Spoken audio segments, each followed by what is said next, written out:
Muy buenas tardes. Vamos a continuar con lo que sería la clase uno, la parte 2.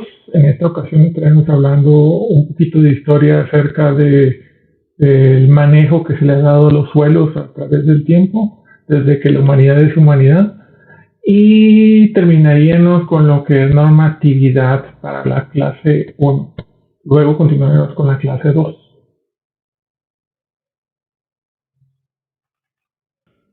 Vamos a ver entonces lo que sería los antecedentes en el manejo de los suelos, desde cómo el hombre siendo nómada se fue asentando o fue domesticando el suelo, fue desarrollando tecnologías para la siembra y el cultivo y finalmente fue formando emporios donde pudo satisfacer las demandas alimenticias de la población creciente.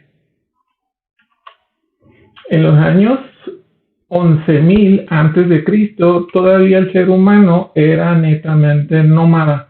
Se dedicaba a la cacería más que otra cosa, pero los suelos ya eran reconocidos como una fuente de alimentos, fibras y combustibles. En los años 9000 antes de Cristo, los chinos ya tenían registro de que ellos dominaban el suelo y la técnica de plantación del arroz. Los años 9500 antes de Cristo, para los iraquíes existían ya sistemas de irrigación. Fue el primer esfuerzo registrado en el cual la humanidad ya intentaba adaptar a los suelos a las necesidades humanas que en ese momento existían. Siguiendo un poquito más en el tiempo, de los años 6000 a los años 4000, en Mesopotamia ya se reconocían diferencias en los suelos, ya se sabía más o menos cómo su fertilidad afectaba a los cultivos y qué cultivos eran los que tenían que sembrarse dependiendo del suelo.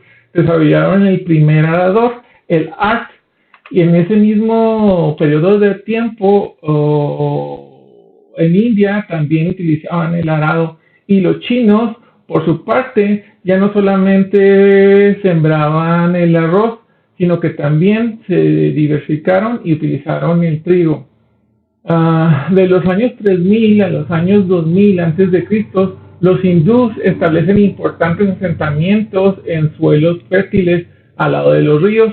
Aquí es donde empiezan a ver las civilizaciones grandes, donde el Ganges, el Éufrates, todos los ríos importantes empiezan a albergar a la humanidad porque eran los sitios donde el suelo era más rico por los sedimentos y los nutrientes que eran arrastrados a través de la erosión hídrica.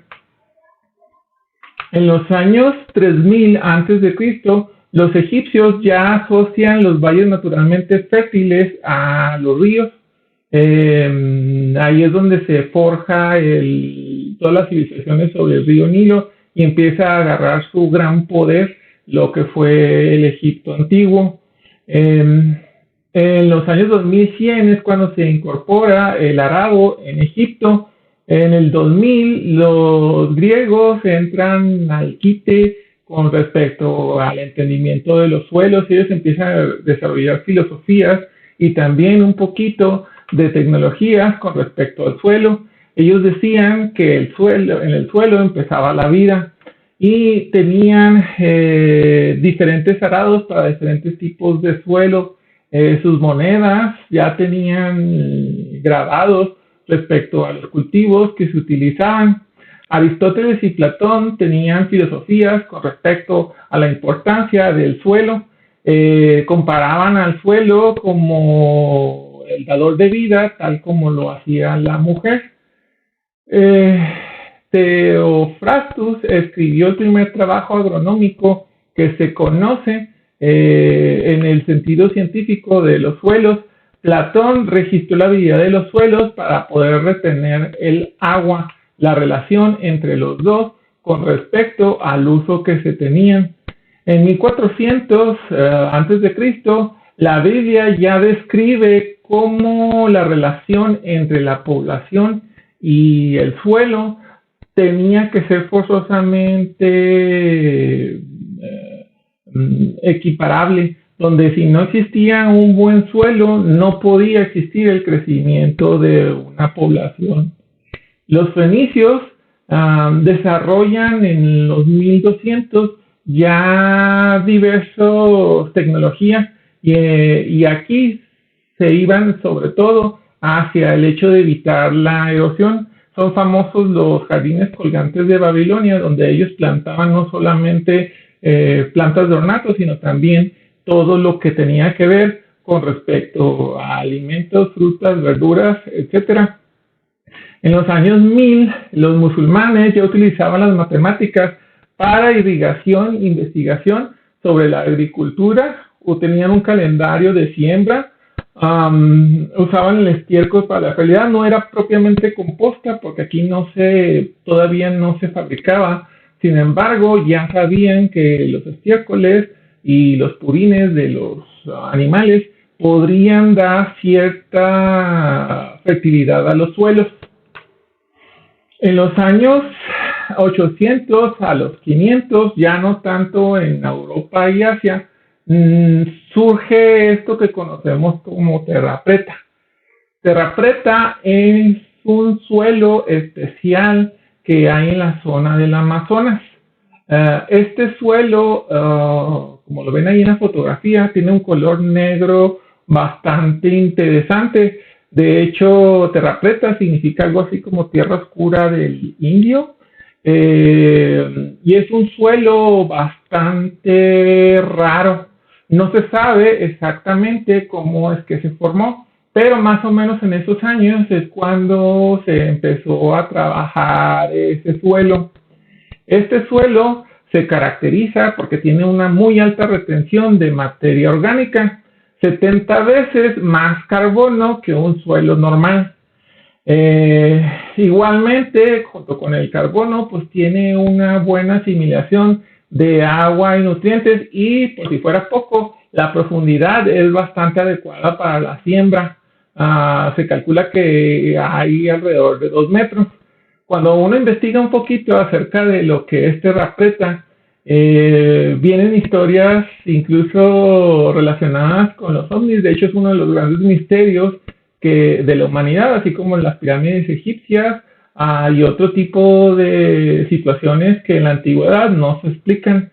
Terra preta es un suelo que tiene una gran fertilidad y que es uno de los hallazgos que nos mostraban que los antiguos tenían una agricultura totalmente sostenible y sustentable.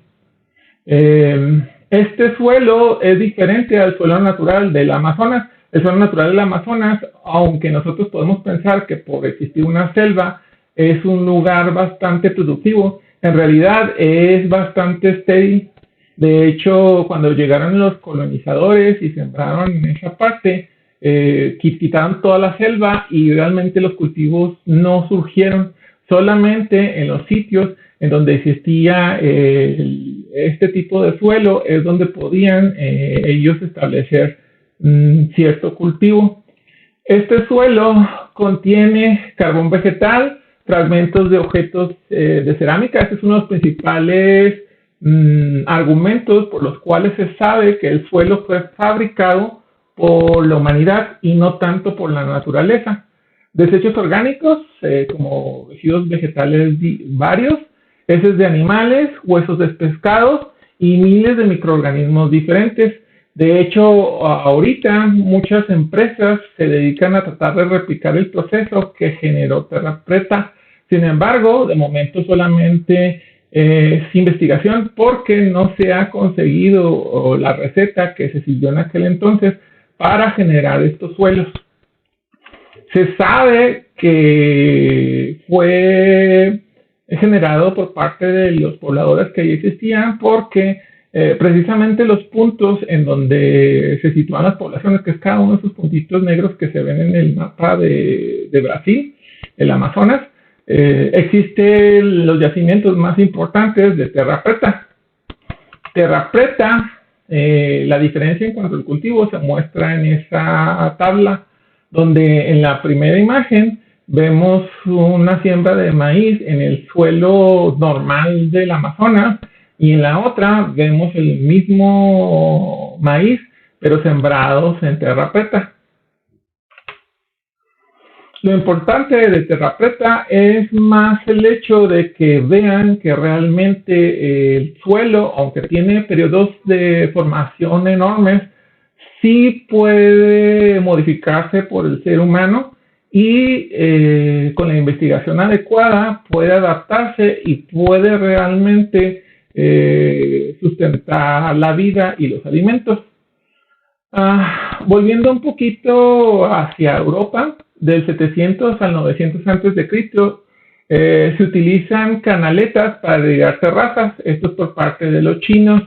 Del año 600 al 140, los fenicios, que se dedicaron prácticamente a la conquista de todo el mar Mediterráneo, ya utilizaban y tenían conocimiento de que el suelo era el principal dador de vida y el principal sustento de las poblaciones. Entonces lo que ellos hacían cuando llegaban a un sitio y lo conquistaban y eran sus enemigos acérrimos, pues ordenaban destruir totalmente la ciudad, pero aparte salaban los suelos, les echaban sales para que no creciera absolutamente nada y no volviese a generarse la población enemiga. Toda esa zona ahorita está pues con una pérdida de suelo bastante importante debido a la erosión hídrica y la erosión eólica. Son incapaces de sostener una población como la que tuvo en la antigüedad. Del año 149 después de Cristo, los romanos ya generaban la primera receta de lo que se conoce como la composta moderna. Entonces la composta tal y cual la conocemos ya tiene alrededor de 2000 años de existencia y generaban también un test de fertilidad de suelo. Del año 400 al 500 antes de Cristo, los romanos extienden los conocimientos del suelo y la agricultura hacia los griegos y los fenicios por toda Europa. Los bizantinos también heredaron la cultura respecto al manejo y uso del suelo. Poco a poco se fue diversificando todo el conocimiento que se tenía con respecto a las tecnologías de ese entonces. Volviendo un poquito hacia América, ya no tanto el Amazonas, sino más arriba, México como tal, los aztecas también ya tenían un manejo bastante interesante respecto al suelo. De hecho, Tenochtitlan fue una ciudad que a final de cuentas ellos modificaron por el uso de los suelos, en el caso de las chinampas y estos pequeños terrenos que ellos fueron rellenando en lo que actualmente es Ciudad de México, pero a final de cuentas era el lago de Texcoco. Desde la época prehispánica, los aztecas ya tenían un manejo bastante interesante y bastante conocimiento con respecto al suelo y el funcionamiento y trabajaban en armonía con el mismo. El suelo de México es uno de los recursos más arraigados en la cultura mexicana, en la cultura prehispánica. Casi todas las etnias tenían una clasificación de los suelos. Esta es solamente una de ellas, las que les voy a presentar. También era tan respetado el suelo que tenían deidades relacionadas con la fertilidad del suelo. Esta es una clasificación que se tenía, en la cual ya se tenían 45 clases identificadas de suelos diferentes. Junto con los mayas y los incas, los aztecas fueron los más exitosos en minimizar la erosión del suelo, lo cual es bastante interesante por el tiempo en el cual estaban trabajando los mismos. En los años 500 a 1400, en Europa pues entra la edad del oscurantismo, la edad en la cual la iglesia toma control de todo. La tecnología y el desarrollo de la ciencia se considera brujería y todo se atrasa bastante. Entonces el desarrollo de los suelos también se ve bastante afectado, el desarrollo de la ciencia de los suelos. No es hasta muy adelante que en Europa empieza, sin embargo, en Asia, los japoneses, ante la ausencia del suelo, porque pues ellos tienen muy poco terreno, desarrollan suelos y crean suelos artificiales. De hecho, pues, ellos están obligados a utilizar este tipo de técnicas para generar sus alimentos, porque pues ellos lo que no tienen es espacio. De los años 1100 a 2300, los chinos usan la fertilidad del suelo dentro del cálculo de los impuestos. Ya hay una relación directa en la cual a las poblaciones se les cobra por el uso de suelos. Los años 1500 después de Cristo inicia el Renacimiento en Europa, se acaba el oscurantismo y otra vez empieza la ciencia. Hay avances en todas las tecnologías, incluyendo los suelos. Los primeros estudios en este sentido estaban centrados en cómo se nutrían las plantas y en evaluaciones taxonómicas de los suelos. En los años 1700, el estudio científico del suelo se origina en la Escuela Geográfica Rusa. Los rusos fueron los padres de lo que es la edafología y la pedología. Este señor, Lomonosov, describía por primera vez el suelo, pero diferenciaba de un estrato geológico y se considera el primer científico del suelo, el padre de la ciencia del estudio de los suelos. Ya estamos acercando mucho hacia los años actuales. En los años 1800, la ciencia de los suelos se desarrolla junto con los aliados, y en este caso las ciencias de la biología, la química y la física. Ya es cuando se funda formalmente la pedología, quien pone los fundamentos de la geografía del suelo. La geología también hace sus aportes y se relaciona bastante con la ciencia del suelo. Surge la primera clasificación de los suelos, esta ya muy tecnificada en Rusia. En Estados Unidos no se queda atrás y surge la teoría de la ciencia de los suelos, cómo era que se formaban, así como clasificaciones. Todo el mundo empieza a generar sus clasificaciones. En los 1900, la ciencia de los suelos ya no se considera una rama de los demás, sino que ya se vuelve una rama independiente. La erosión del suelo ya empieza a representar un problema bastante importante y en Estados Unidos se considera como uno de los más significativos. Probablemente el más grande avance en aquel entonces fue el desarrollo de investigaciones de cómo eran los suelos afectados por problemas ambientales. Se funda entonces lo que es la sociedad que pues, tiene toda la ciencia con respecto a los suelos y que es el parteaguas con respecto a clasificaciones y con respecto a investigaciones del suelo. Esto es la International Society of Soil Science, que es la ISSS en inglés. A finales de los 1900 se reconoce la relación entre la salud humana y la salud del suelo. Es en los años 2000 cuando la UNESCO, la FAO, la UNESCO a través de su Organización Mundial del Alimento, implementa en el 2015 el Año Internacional de los Suelos. Esto debido a la gran erosión y los problemas que tenemos de contaminación de los suelos. Más o menos, de resumidas cuentas, esto es un vistazo así muy rápido de cómo la humanidad fue trabajando los suelos y cómo fue cambiando la visión con respecto a los mismos. En un principio se tenía que los suelos simplemente eran un medio de producción. La investigación en aquel entonces estaba enfocada en generar más cultivos y mejores alimentos, más producción de una manera más sencilla a través de las tecnologías de arado, las tecnologías para evitar erosión, las tecnologías de irrigación y todas las relacionadas. Sin embargo, con respecto va pasando el tiempo, la humanidad se da cuenta que el suelo no es un recurso que es tan sencillo de manejar. Tenemos casos así especiales donde, por ejemplo, los amazonas o los mismos aztecas y mayas, los incas, tienen un manejo excepcional de los suelos a diferencia de los europeos. Y en los años más actuales, los 1800 a los 1900, se empieza a desarrollar ya la preocupación fuerte acerca del manejo de los suelos.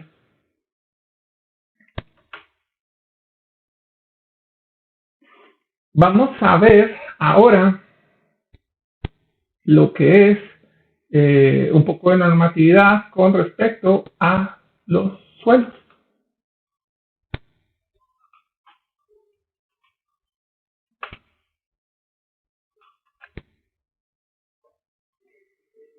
El marco legal de los suelos implica poca normatividad en realidad con respecto a las leyes mexicanas.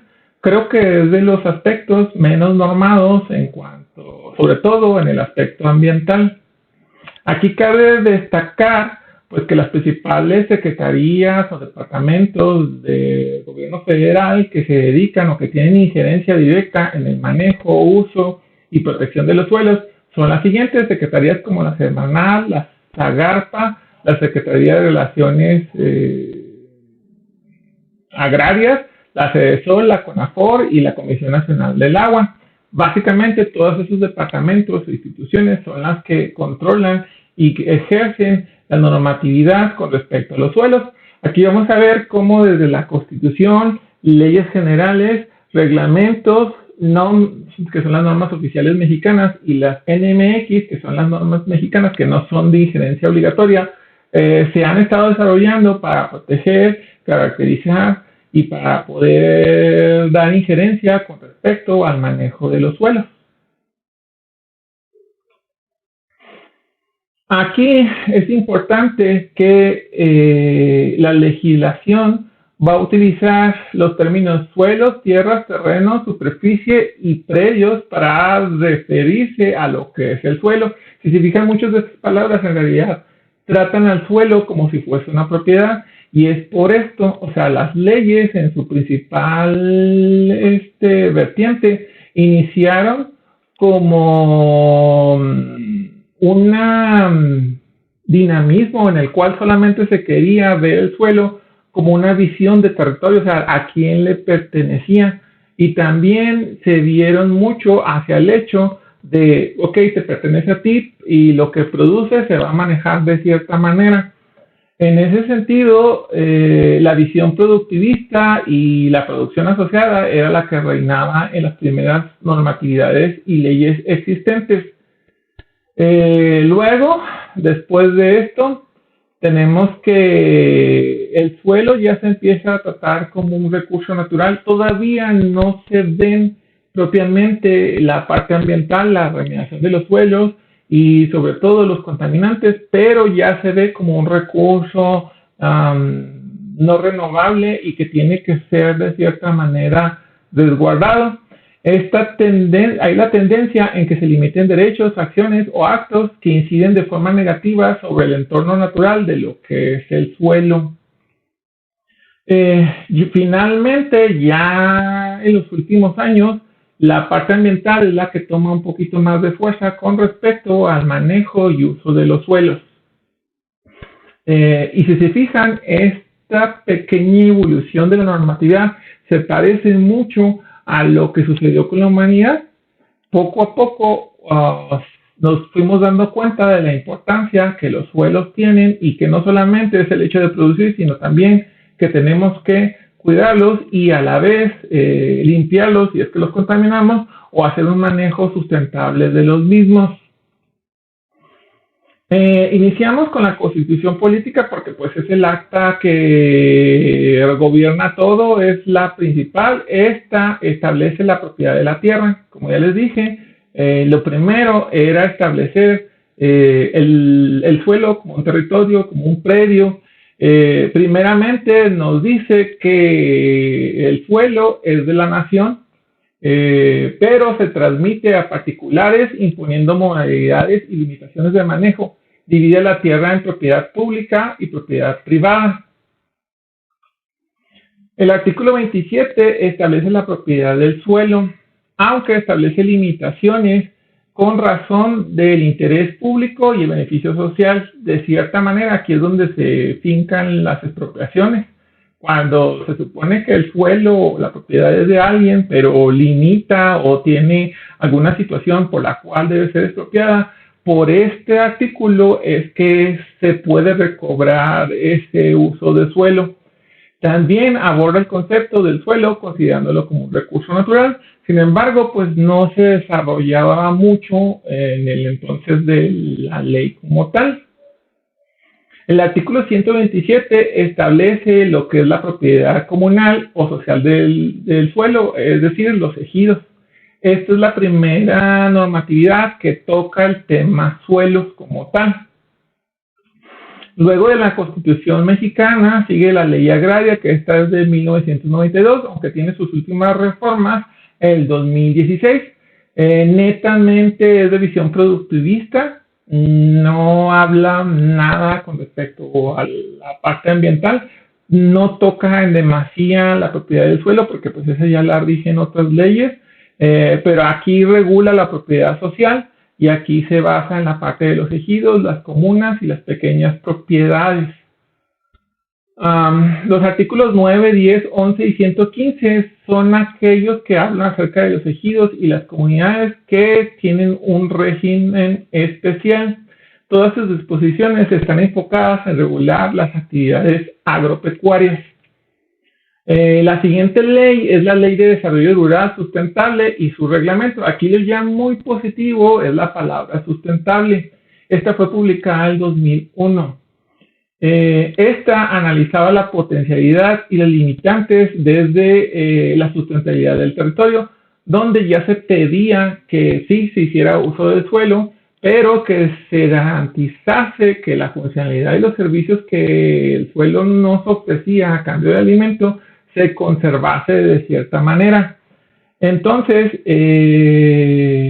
propone elaborar propuestas y estrategias de desarrollo mejorando condiciones y oportunidades de la vida de las familias rurales, particularmente de la agricultura a nivel familiar, aportando el conocimiento y la formación de los recursos humanos. Luego sigue la Ley de Conservación del Suelo y Agua. Esta, aunque suena un poquito más de tono ambiental, en realidad pues no lo era tanto. Esta tenía como objeto proteger y reglamentar la conservación de los recursos de suelos y aguas, pero porque eran básicos para la agricultura nacional. No reconoce otro tipo de servicios ambientales del suelo como tal. Luego sigue la Ley General de Asentamientos Humanos, Ordenamiento Territorial y Desarrollo Urbano, que esta es del 2016.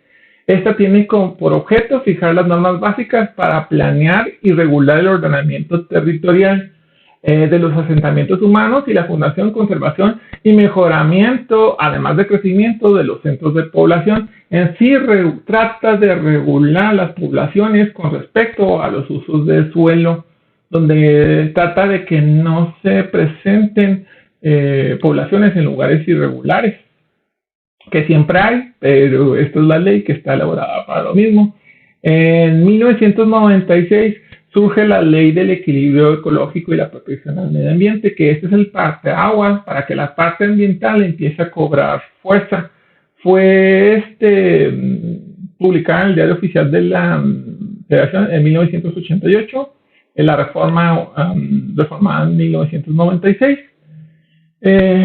Sienta las bases para el aprovechamiento sustentable, la preservación y, en su caso, la restauración del suelo. Aquí ya está dando por hecho que hay suelos que se encuentran contaminados y que necesitan remediarse o restaurarse. No solamente habla de la parte de los suelos, pero es una ley general, entonces ya aborda esa primera sección. Establece el suelo como un recurso natural, pero también como un medio de soporte importante para la humanidad.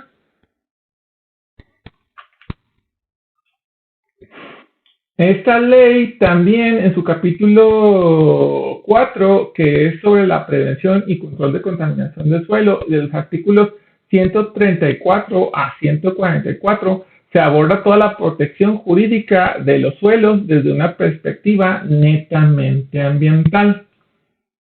En dicha ley se establecen los principios y criterios ambientales que deben aplicarse para que las actividades de mayor impacto pues tengan cierta regulación y control de procesos específicos que no causen contaminación y que si la causan pues exista algún medio de control. Y aquí hablamos pues de muchos materiales como plaguicidas, fertilizantes, incluso sustancias tóxicas y los residuos peligrosos. De la ley federal tenemos la Ley de Desarrollo Forestal Sustentable. porque pues una parte son los cultivos, pero no es el único aprovechamiento que nosotros tenemos de los suelos.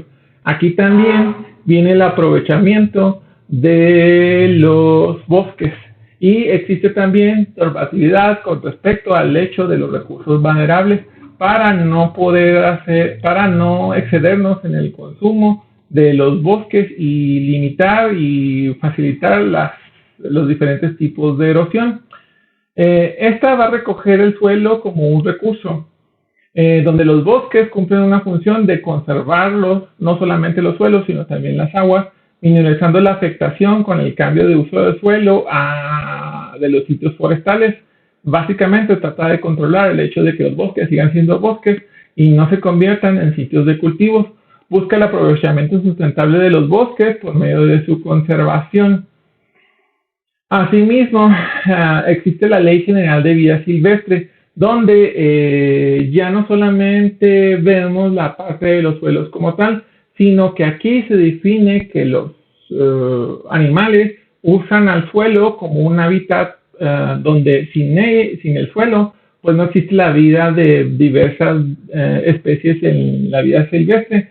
El suelo entonces tiene que ser conservado, mantenido, mejorado y restaurado cuando se necesita. Cuando no, para restaurar los servicios ambientales, que ya habíamos hablado de ellos, se encuentran mermados para sostener y mantener la vida silvestre y los diferentes hábitats sobre los cuales se trabajan. Luego de la ley federal, inician lo que ya son las normas oficiales mexicanas. Estas son de estricta aplicación, no son opcionales. Regulan el manejo integral de los suelos y básicamente, al menos de la parte ambiental, se encuentran manejadas o manadas a través de la Semarnat y la Profepa. Vamos a ver primero la NOM 060 Semarnat 1994. Esto solamente vamos a mencionar los títulos para que sepan que existen, pero no vamos a ver porque realmente pues esta clase es una pequeña introducción a lo que es el tema de suelos, entonces no alcanzaremos a ver algo más allá. Esta norma establece las especificaciones para mitigar los efectos adversos ocasionados en los suelos y los cuerpos de agua por el aprovechamiento forestal. Sigue la norma 062, que establece especificaciones para mitigar los efectos adversos sobre la biodiversidad que se ocasionan por el cambio de uso de suelo de cuando transformamos un bosque a un sitio forestal. Luego de esta normatividad sigue la 021, donde no es una norma que regule cambio de uso de suelo o que busque proteger, sino que es una norma de caracterización. Aquí se establecen las especificaciones del muestreo, los análisis de fertilidad del suelo, los análisis de salinidad y también los análisis de clasificación de los suelos a partir de sus características específicas de constitución, formación y distribución de los mismos. Si van a trabajar algo con respecto al manejo de los suelos, es muy probable que la lleguen a utilizar. Luego de esta normatividad sigue la norma 020. Esta ayuda a establecer los procedimientos y lineamientos que se deberán observar para la rehabilitación, mejoramiento, conservación de los terrenos forestales de pastoreo para ayudar al restablecimiento, mantenimiento e incremento de los recursos naturales y la capacidad productiva y la diversidad de los ecosistemas. La norma 023 establece especificaciones técnicas que deberá contener la cartografía y la clasificación y elaboración de inventarios de suelos. Esta toca otra vez la parte de caracterización del suelo y aquí toda la información de cómo se debe de manejar en la cartografía. Luego sigue la norma 155, que esta es de la parte de los minerales, donde el lixiviado o gastado de los sitios de la caracterización establece los requisitos para la protección ambiental de las etapas de preparación de los sitios con respecto a la minería. También habla de la construcción, operación, cierre y monitoreo de los sistemas de lixiviación minerales en el caso del oro y la plata en México. La norma 138, que marca los límites máximos permisibles de hidrocarburos en el suelo. Esta ya es más reciente y atiende a problemas fuertes con respecto a sitios contaminados por hidrocarburos. Aquí también habla de la parte de remediación. Luego seguiría la norma 138, que marca los límites máximos permisibles para la remediación.